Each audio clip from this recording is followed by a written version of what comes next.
Исхак Абсаматович, куттуктайм сизди, комиссиянын жетекчиси болупсуз. Бул жана өзүңүз айтып атасыз го башында элечи. Өксүк өзүн алат деп эле Масалиев үчүн дей бербең.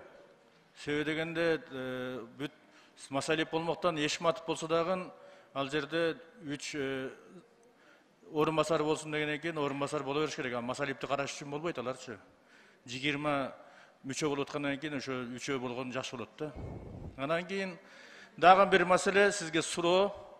Өткөндө бир жанагы жыйын болуп комитеттин.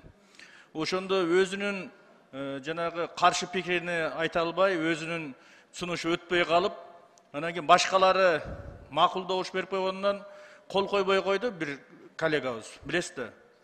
Кийин ушул комиссиянын аягында сиз дагы кол койбой жүрбөйсүзбү анан? Мен түшүнбөдүм. Ким каршы чыкты, ким кол койбой койду? Жок, кийин ушул комиссиянын сиз каршы чыгып калган болсоңуз, эгерде башка мүчөлөрү көпчүлүгү бардыгы добуш берилип бүткөндөн кийин ушул протоколдун жыйынтыгына кол коесузбу? Дагы кол койбой жүрбөйсүзбү сиз дагы?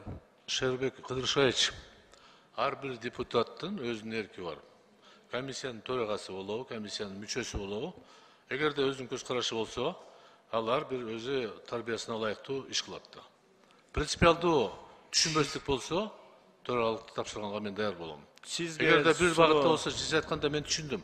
Комиссия көпчүлүк ушундай чечим туура деп тапса, мен ал чечимди окуп бергенге милдеттүү болом. Ал эми өзүмдүн пикиримди ошол жерде айтылган протоколго эгер башка болуп калса, мен ошол жерде айтам. Ал жерде макул болобу, же болбосо каршы болобу, көпчүлүк добуш берилгенден кийин комиссиянын төрагасы катары сиз кол койгонго уктуусуз да, милдеттүүсүз дагы.